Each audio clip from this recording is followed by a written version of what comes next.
So this is Milwaukee's M12 fuel 3/8 drive ratchet. I ordered this tool online through eBay for $150 shipped. This tool has up to 55 foot-pounds max forward and reverse torque. The metal variable speed trigger feels solid, and the rubber over mold has survived nasty chemicals. And while this tool is shorter than the half-inch version, I'm a little disappointed that the actual heads on both ratchets are the same size.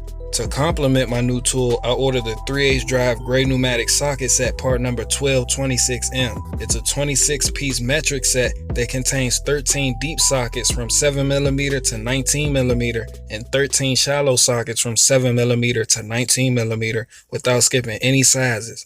So I've covered everything about this tool that makes it important to me. So if you want to know more, I'll leave a product link in the description below, and until next time, y'all stay tuned.